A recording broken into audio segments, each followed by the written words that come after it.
Hi friends, எல்லாரும் எப்படி இருக்கீங்க? போன வாரம் சனிக்கிழமை நான் யோசிச்சுக்கிட்டே இருந்தேன். கரெக்டா இன்னைக்கு தியேட்டர் வாசல்ல தூய சக்தி நாயகனோட ரசிகர்களும் தீய சக்தி நாயகனோட ரசிகர்களும் எந்த படம் சூப்பரா இருக்குன்னு சோசியல் மீடியால சண்டை போட்டுக்கிட்டு இருப்பாங்க. தமிழ்நாட்டு தியேட்டர்கள் எல்லாமே பயங்கர கலைவரமா இருக்கும். தமிழ்நாட்டு மக்கள் அத்தனை பேரும் பொங்கல் பரிசு வாங்கிட்டு நேரா தியேட்டர் வாசல்ல கியூல நின்றுகிட்டு இருப்பாங்க. தூய சக்தி நாயகன் விஜயண்ணாவுடைய ரசிகர் மன்ற தலைவர் பிஸ்மி நேத்துக்கு FDFS கலெக்ஷன் 500 கோடி ரூபான்னு நிறைய உளுந்தோட சுட்டு முடிச்சிருப்பாரு. அந்த பக்கம் உதயனா தீய சக்தி பராசக்தி படத்தினுடைய முதல் நாள் கலெக்ஷன் 1000 கோடி ரூபாய் வட சுட்டு விட்டு இருப்பாருன்னு நினைச்சேன். ஆனா ஒரே வாரத்துல சீன் ஃபுல்லா தலைகீழா மாறிடுச்சு. நம்ம தூய சக்தி நாயகன் சென்சார் போர்டு கூடவும் சென்ட்ரல் கவர்மெண்ட் கூடவும் சண்டை போட்டுக்கிட்டு இருக்காரு. இல்ல சண்டை போடுற மாதிரி நடிச்சுக்கிட்டு இருக்காரு. ஆனா இந்த படத்தை நிப்பாட்டி வச்ச சென்சார் போர்டை எதிர்த்து சென்ட்ரல் கவர்மெண்ட் எதிர்த்து ஒரு வார்த்தை கூட பேச மாட்டேங்கிறாரு. இன்னும் வீட்டுக்குள்ளேயே தான் உட்காந்துக்கிட்டு இருக்காரு. Modi uncle what uncle wrong uncle என்ன வேணாலும் பண்ணுங்க, பட் என்னோட படத்தை தடுத்து நிப்பாட்டாதீங்க. என்னோட படம் பார்க்குற ரசிகர்களை தடுத்து நிப்பாட்டாதீங்க. அவங்க மேல கை வைக்காதீங்க. நான் வீட்டுல தான் இருக்கேன், ஆபீஸ்ல தான் இருக்கேன். தைரியம் இருந்தா நேர்ல வாங்க, என் மேல கை வச்சு பாருங்க, என் கட்சி மேல கை வச்சு பாருங்கன்னு இந்நேரம் ஒரு வீடியோ போட்டிருப்பாருன்னு நினைச்சேன். பட் கம்ப்ளீட் சைலண்ட் மோட்ல இல்ல, சுவிட்ச் ஆஃப் மோட்ல இருக்காரு நம்ம விஜயண்ணா. ஏன்னா நாளை கழிச்சு 12ஆம் தேதி நம்ம விஜயண்ணா மேல ஒரு CBI என்கொயரி, ஏற்கனவே CBI என்கொயரி அட்டன் பண்ண நம்ம புஷி ஆனந்த் அது ஒரிஜினலா அப்ப பாத்ரூம் போனவங்க தான். இதுவரைக்கும் அவங்க வெளியில வந்த மாதிரியே தெரியல. இவங்க எல்லாருமே இந்த ஜனநாயகன் படத்தை ஆயுதமா வச்சுக்கிட்டு என்ன பிளான் பண்றாங்க, என்ன ஜனநாயக நாடகமே உலகங்கிற நிகழ்ச்சியில பாப்போம். வாங்க நேரடியா நிகழ்ச்சிக்கு போலாம். அதுக்கு முன்னாடி நம்ம யூடியூப் சேனல் சப்ஸ்கிரைப் பண்ணிடுங்க, பக்கத்துல பெல் ஐகானை கிளிக் பண்ணிடுங்க, உங்க நண்பர்களுக்கு சஜஸ்ட் பண்ணுங்க, ஷேர் பண்ணுங்க. இப்போ வாங்க நம்ம கண்டென்ட்டுக்கு போலாம்.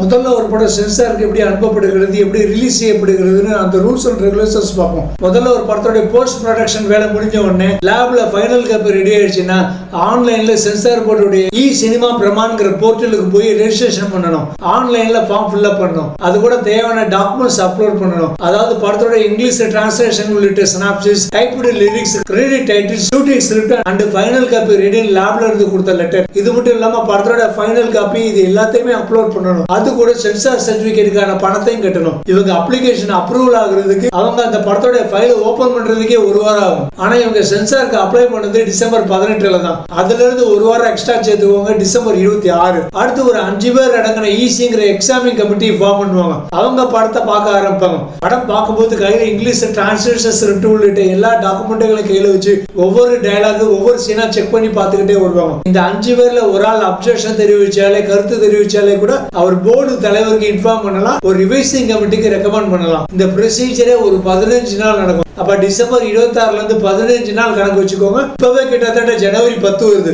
அப்படி இருந்த இந்த படத்தை ஃபுல்லா சென்சார் பார்த்துட்டு உங்களுக்கு நாங்க ரிவைசிங் கமிட்டிக்கு அனுப்ப போறோம் ஜனவரி 5லே ஒரு மெயில் அனுப்பியிருக்காங்க. இந்த டீம் படத்தை பார்த்துட்டு ஒரு ரிப்போர்ட் சப்மிட் பண்ணுவாங்க. எந்தெந்த இடங்களை கட் பண்ணலாம், எந்தெந்த இடங்களை மியூட் பண்ணலாம், ஒரு படத்துக்கு எத்தனை கட்டுகள் கொடுக்கலாம்னு எல்லாத்தையுமே படத்தோட ப்ரொடியூசர் அண்ட் டைரக்டருக்கு சஜஷன் பண்ணி இதெல்லாம் முடிச்சு கொடுத்துட்டு வாங்கன்னு சொல்லுவாங்க. இல்ல இந்த சீன் எல்லாம் எங்களால டெலிட் பண்ண முடியாது, இந்த சீன் படத்தோட கதைக்கு கண்டிப்பா வேணும்னு ப்ரொடியூசரோ டைரக்டர் சொன்னாங்கன்னா அப்போ உங்களுக்கு U சர்டிபிகேட் கொடுக்க மாட்டோம், UA அல்லது A சர்டிபிகேட் தான் கொடுப்போம் சொல்லுவாங்க இந்த EC டீம். அதுக்கு ஓகேன்னு ப்ரொடக்ஷன் டிபார்ட்மெண்ட் சொல்லிட்டாங்கன்னா உடனே ரீஜனல் ஆபீசர் அல்லது சேர்பர்சன் கிட்ட சைன் வாங்கி சர்டிபிகேட் இஷ்யூ பண்ணிடுவாங்க. அதுக்கு அடுத்தது அந்த படத்தை தியேட்டர்ல ப்ரொஜெக்ட் பண்ண முடியும். ஏற்கனவே சொன்ன மாதிரி இந்த EC கமிட்டியில ஒரு ஆள் எதிர்ப்பு தெரிவிச்சாலே அந்த படம் ஆட்டோமேட்டிக்கா ரிவைசிங் கமிட்டிக்கு போகும்.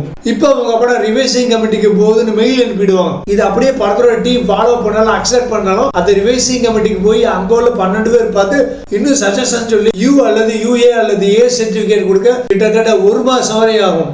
அதாவது பிரச்சனைக்குரிய படங்களா எடுத்தா அந்த படம் யூனிட்டுக்கே முதல்ல தெரியும். இந்த மாதிரி சீன்கள் வச்சா சென்சார் போர்டுல பிரச்சனை வரும்னு அவங்களுக்கு தெரியும். அது டைரக்டர் கட்சி வினோத்துக்கும் தெரியும். படத்துக்கு டயலாக் எழுதின விஜய்க்கு ரொம்ப கண்டிப்பா தெரிஞ்சிருக்கும். ஆனா இவங்க டிசம்பர் 18ஆம் தேதி தான் சென்சார் சர்டிபிகேட்டுக்கு அப்ளை பண்ணிட்டு சென்சார் போர்டுக்கு பிரச்சனை கொடுத்திருக்காங்க, கோர்ட்டுக்கு பிரச்சனை கொடுத்திருக்காங்க. சோ இங்க அடிப்படையில ஏகப்பட்ட தப்புகள் நடந்திருக்கு. அதாவது கிட்டத்தட்ட இவங்க ஏற்கனவே பிளான் பண்ணிட்டாங்க. படம் குறிப்பிட்ட நாளுக்குள்ள ரிலீஸ் ஆகலன்னா BJP அல்லது DMK மேல பழிய தூக்கி போட்டுறலாம், இல்ல BJP கூட சேர்ந்து பிளான் பண்ணி எங்களை முடக்குறாங்க, எங்களை அடக்குறாங்க, எங்களை ஒதுக்குறாங்க, எங்களை நசுக்குறாங்க, எங்களை பிதுக்குறாங்கன்னு ஒரு அழுவாச்சி டிராமா போட்டு சிம்பத்தி கிரியேட் பண்ணி ஜனவரி 9 படத்தை ரிலீஸ் பண்ணோம்னா ஆட்டோமேட்டிக்கா தமிழ் மக்கள் மறந்து போய் பொங்கி எழுந்து நம்ம மேல பரிதாபப்பட்டு இந்த படத்தை ஆகான்னு தூக்கி வச்சு கொண்டாடுவாங்க. இல்ல படம் போஸ்ட்போன் ஆயிடுச்சுன்னா நம்ம மேல பரிதாபப்பட்டு ஓட்டு போடுவாங்க. சோ சென்சார் போர்டுங்கிற பேர்ல நீ அடிக்கிற மாதிரி அடி, நான் வலிக்கிற மாதிரி அடிக்கிறேன், நான் வேணும்னா ரொம்ப லேட்டாவே சென்சார் சர்டிபிகேட்டுக்கு அப்ளை பண்றேன், நீ ரிஜெக்ட் பண்ற மாதிரி பண்ணு, நான் கோர்ட்டுக்கு போற மாதிரி போறேன் அப்படி இப்படின்னு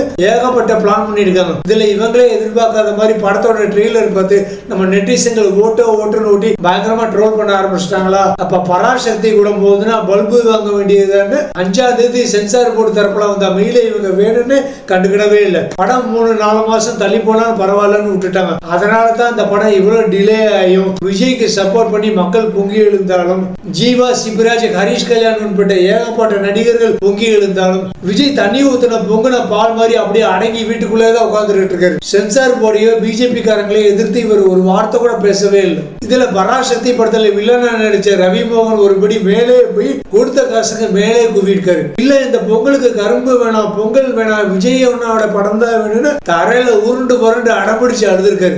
என்ன டிராமா பண்றாங்க பாருங்க. இந்த அளவுக்கு விஜய்க்கு சப்போர்ட் பண்ற இந்த சினிமாக்காரங்க எல்லாருமே இவங்க குடும்பத்துல யாராவது ஒரு ஆளுக்கு இப்படி கரூர் சம்பவத்துல இப்படி ஆயிருந்ததுன்னா இப்படிதான் விஜய்க்கு சப்போர்ட் பண்ணி பேசியிருப்பாங்களா? இதெல்லாம் மக்கள் யோசிக்கணும். இன்னும் தற்கொலைகளா இருக்க கூடாது. நீங்க கேட்கலாம், இப்படி பிஜேபி டிவிக்கு 2 பேரும் சேர்ந்து சதி பண்ணா அது பிஜேபிக்கு தானே கெட்ட பேரு. அப்ப வர அசம்பிளி எலெக்ஷன்ல பிஜேபிக்கு யாரும் ஓட்டு போட மாட்டாங்களே, விஜய்க்கு தானே ஓட்டு போடுவாங்க. அதனால பிஜேபிக்கு என்ன ஆதாயம்னு நீங்க கேட்கலாம். பிஜேபிக்கு அதுதான் வேணும். ஏன்னா என்னதான் பிஜேபி விஜய்க்கு சப்போர்ட் பண்ணி உடனே சர்டிபிகேட் கொடுத்தாலும் தமிழ்நாட்டுல எந்த மாங்கா மடையனும் முட்டா பேனும் விஜய்க்கு ஓட்டு போடுவானே தவிர, டிஎம்கேக்கு ஓட்டு போடுவானே தவிர, ஏடிஎம்கேக்கு ஓட்டு போடுவானே தவிர, அவளையே காங்கிரஸ், விடுதலை சிறுத்தைகள், மக்கள் நீதி மையம், நாம் தமிழர் கட்சி, மதிமுக, தேமுதிக, பாமக மாதிரி கட்சிகளுக்கு ஓட்டு போடுவானே தவிர அப்படி தவிர எவனும் பிஜேபிக்கு ஓட்டு போட மாட்டான். டிஎம்கேக்கு கிடைக்க போற ஓட்டை பிரிக்கணும்னா விஜய் மேல சிம்பத்தி கிரியேட் பண்ணணும். எலெக்ஷன் வர நேரம் பார்த்து அவர் கூட கூட்டணி வச்சுக்கிட்டா மக்கள் இந்த சம்பவத்தை எல்லாம் மறந்துடுவாங்க. விஜய்க்கு ஓட்டு மழையா போட்டு தள்ளிடுவாங்க. அப்புறம் எலெக்ஷனுக்கு அப்புறம் போன 5 வருஷத்துல ஏடிஎம்கேவை எப்படி நம்மளோட அடிமையா வச்சிருந்தோமோ அதே மாதிரி விஜய் நமக்கு அடிமையா வச்சுக்கலாம்னு பிஜேபி பயங்கரமா பிளான் பண்ணிருக்காங்க. ஒருவேளை விஜய் இதுக்கு அடங்க மாட்டேங்கிறாரு, ஒத்துழைக்க மாட்டேங்கிறாருன்னா சிபிஐ என்கொயரி அது இதுன்னு இன்னும் கொஞ்சம் நம்ம பிடிஎம் இருக்குன்னா ஆட்டோமேட்டிக்கா விஜய் நம்ம கால விழுந்து சரண்டர் ஆயிடுவாரு. பிஜேபி பயங்கரமா ஒரு கணக்கு போட்டிருக்காங்க. அதனால தான் நம்ம டுமிலிசியாக்காவும் என்டிஏ கூட்டணிக்குள்ள விஜய் வந்தால், நல்லா கவனிங்க, என்டிஏ கூட்டணிக்குள்ள விஜய் வந்தால் அவர் ஒரு அசைக்க முடியாத சக்தி ஆயிடுவார்னு ரீசெண்டா ஒரு பரபரப்பான அறிக்கை விட்டுருந்தாங்க. அது மட்டும் இல்லாம விஜய் நடத்துற மாநாடுகளையும் கரூர் சம்பவத்துல ஏகப்பட்ட பிஜேபி பிரமுகர்கள் விஜய்க்கு சப்போர்ட் பண்ணி தான் பேசியிருந்தாங்க. அதாவது பிஜேபியோட பிளான் என்னன்னா, பிஜேபியோட பிரமுகர்களை வச்சு விஜய்க்கு சப்போர்ட் பண்ற மாதிரி பண்ணி அதே நேரத்துல சிபிஐ வச்சு விஜய் மிரட்டி பணிய வைக்கிறது தான் பிஜேபியோட பக்கா பிளான். இது தெரியாம அந்த தீய சக்தியை எதிர்க்கிறேங்கிற பேர்ல அந்த முதல்ல வாயில போய் வாலண்டியரா மாட்டிக்கிச்சு. இதுதான் ஜனநாயக மிரட்டல்ன்ற விஷயம். Dear teachers and professors, don't feel trouble for typing your school question papers and study materials. We provide online DTP services for reducing your hard work in Hindi, Tamil, Malayalam, and English languages in your favorite fonts, like public exam question papers to make our students feel appear in public exams, and relief from headache, back pain, and eye pain. After contacting us, you no need suffer. Feel relaxed, comfortable, and no pain. Now you can spend time with your family. Now everything through online. Feel comfortable and relax. Okay. Get ready for ply your orders. Talk to us. Sri Lakshmi Graphics. WhatsApp number +91 97916242262. Email srilakshmi@gmail.com. Thank you for watching this advertisement.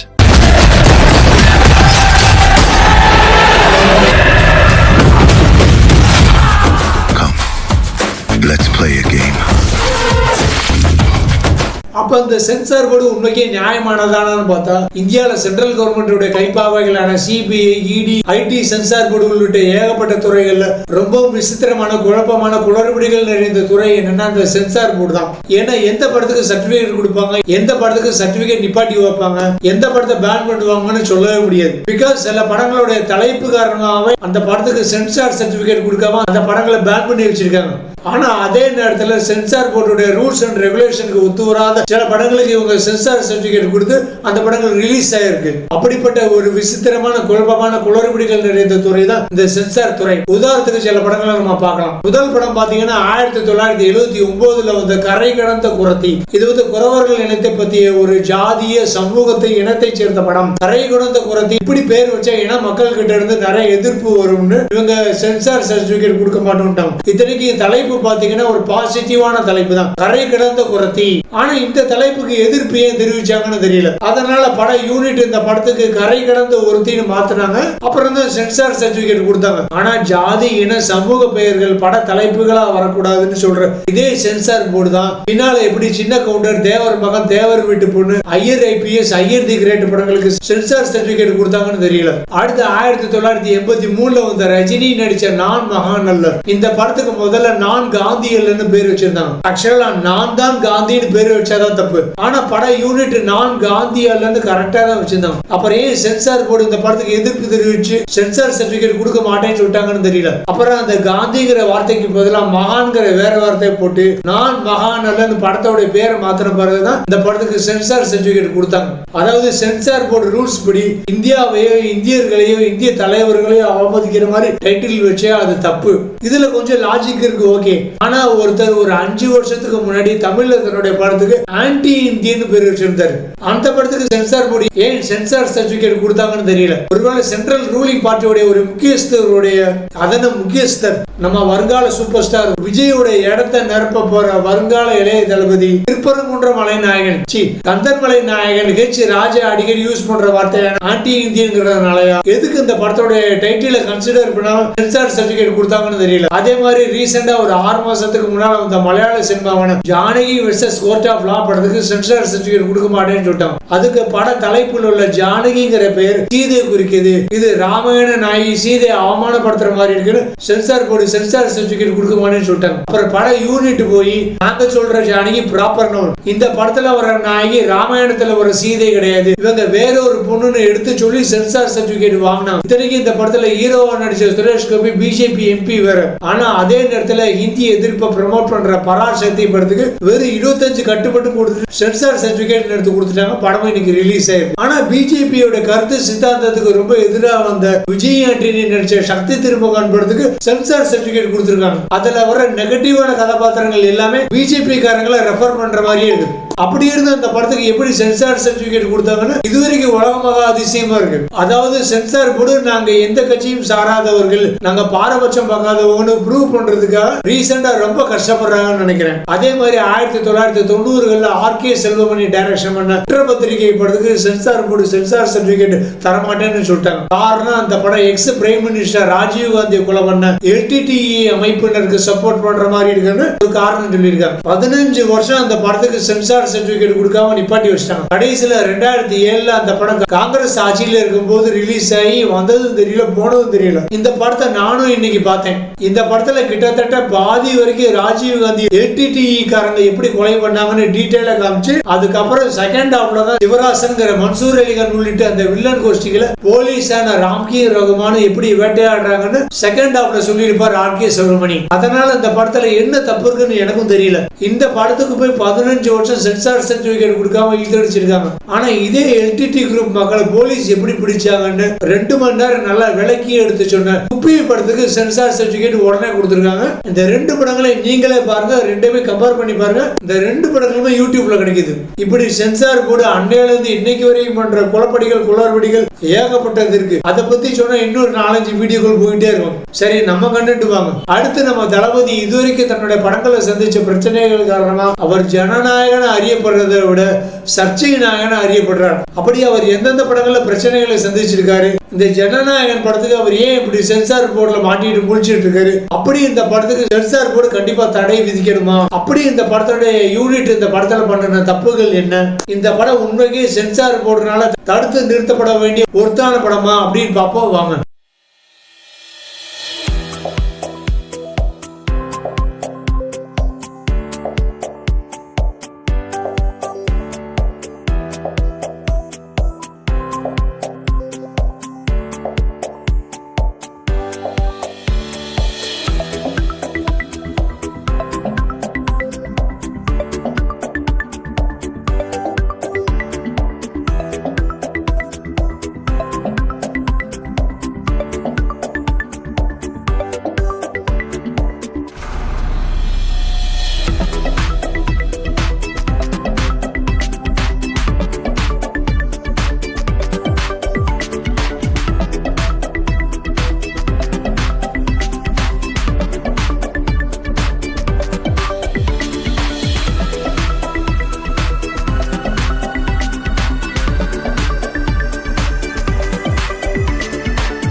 முதல்ல நம்ம சர்ச்சை நாயகனுடைய எந்த படம் சிக்கல்ல மாட்டுச்சுன்னா 2010 மே மாசம் release ஆகி மக்களுடைய கழுத்தை கடிச்சு பதம் பார்த்த சுறா படம் தான். இந்த படத்தோட டைட்டில் கூட தி லீடர் ஒரு டேக்லைன் கொடுத்து டிஎம்கேக்கு தலைவலி உண்டாக்குனாரு நம்ம தளபதி. அதுல இருந்து டிஎம்கே காரன் கூட ஒரு சின்ன கிளாஷ் ஆரம்பிச்சது. அதுக்கு அடுத்து டிசம்பர்ல வந்த காவலன் படமும் விஜயனுடைய பழைய வேட்டைக்காரன் சுறா குருவி வில்லு படங்கள் கொடுத்த நஷ்டத்தினால டிஸ்ட்ரிபியூட்டர்ஸ் ரொம்ப பிரச்சனை கொடுத்தாங்க. இந்த பக்கம் டிஎம்கே காரங்களும் பிரச்சனை கொடுத்தாங்க. அப்புறம் ஜெயலலிதா அம்மா தலையிட்டனால தான் காவலன் படம் தியேட்டர்கள்ல ரிலீஸ் ஆச்சு. அப்புறம் அதுக்கு நன்றி கடனா 2011 அசம்பிளி எலெக்ஷன்ல அம்மாவை அணிலா இருந்து ஜெயிக்க வச்ச சந்தோஷத்துல குஷியாகி கூஸ் பம்பிங் ஆகி 2013 வந்த தலைவா படத்துல டைம் டு லீடர் ஒரு கேப்ஷன் கொடுத்து அம்மாவை டென்ஷன் ஆக்குனாரு நம்ம தளபதி. அப்புறம் அம்மாவுடைய கொடநாடு எஸ்டேட்ல கொஞ்ச நாள் செக்யூரிட்டி வேலை பார்த்து வருதுதான் அம்மாவுடைய தயவுனால தமிழ்நாட்டுல ஒரு வாரம் கழிச்சு லேட்டா ரிலீஸ் ஆச்சு தலைவா படம். அடுத்து 2014 வந்த கத்தி படத்தை ப்ரொடியூஸ் பண்ணவங்க லைகா ப்ரொடக்ஷன்ஸ். இந்த படத்தோட ப்ரொடியூசர் இலங்கையுடைய மஹிந்தா ராஜபக்சேவுடைய உறவினர்னு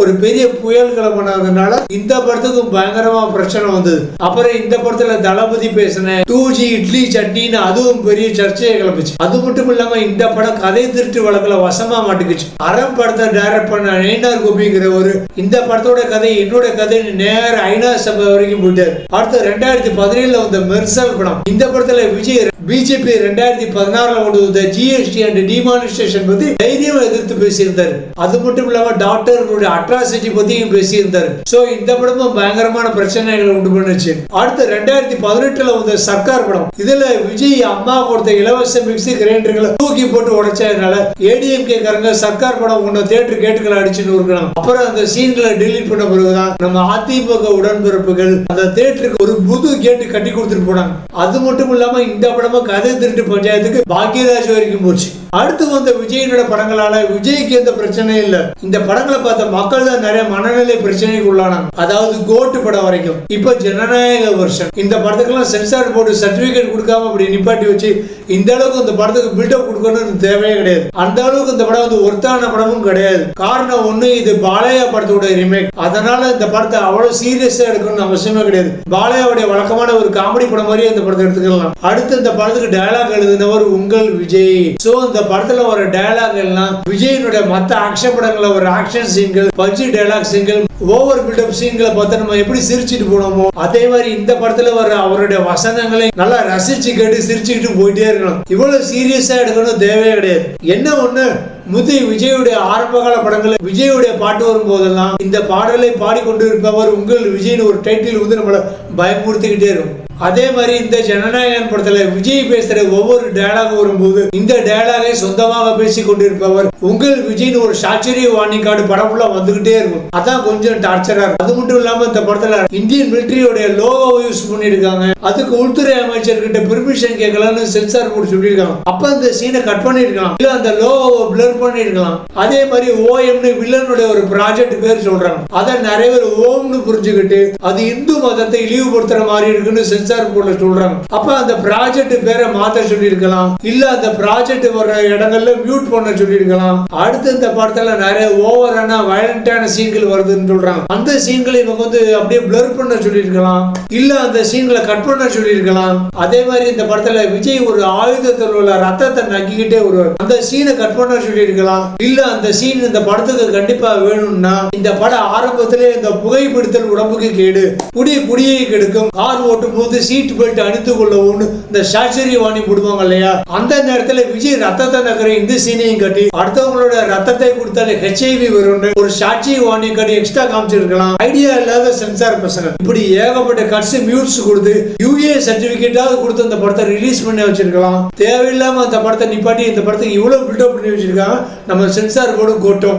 ஒருவேளை கோர்ட்டும் சென்சார் போர்டு இப்படி பண்ணது மக்கள் உயிரை காப்பாத்தவா இல்ல விஜயை காப்பாத்துவான்னு தெரியல. ஏன்னா இன்னைக்கு ரிலீஸ் ஆன பராசக்தி படத்துக்கு இந்த ரிவ்யூ பாத்தீங்கன்னா பாசிட்டிவா இருக்கு. சோ இந்த பராசக்தி படம் கூட ஜனநாயகன் படம் வந்திருந்தா கண்டிப்பா அற்ற ஃபிளாப் ஆயிருக்கும். இந்த ஜனநாயகன் படத்தை நிப்பாட்டி வச்சதுனால விஜயை காப்பாத்துறது மட்டும் இல்லாம ஒட்டுமொத்த தமிழ்நாட்டு ஜனங்களோட உயிரையும் காப்பாத்திருக்கு நம்ம சென்சார் போர்டும் கோர்ட்டும். சோ சென்சார் போர்டுக்கும் கோர்ட்டுக்கும் ஒரு ராயல் சல்யூட். இந்த ஜனநாயகன் படம் வர ஜனவரி 27 ரிலீஸ் ஆகும்னு சொல்றாங்க. ஒருவேளை இந்த படம் எலெக்ஷனை ஒட்டி இன்னும் 2-3 மாசம் கழிச்சு லேட்டா ரிலீஸ் ஆனாலும் பயங்கரமான ஒரு ட்ரோல் மெட்டீரியல் ஆகி விஜயனுடைய அரசியல் கனவுக்கே இந்த படம் வெட்டி வைக்க வாய்ப்பு இருக்கு. அதனால அந்த பருத்தி முட்டை குடவுல இருக்கிறது தான் விஜய்க்கும் நல்லது, மக்கள் உயிருக்கும் பாதுகாப்புங்கிறது என்னுடைய அபிப்பிராயம்.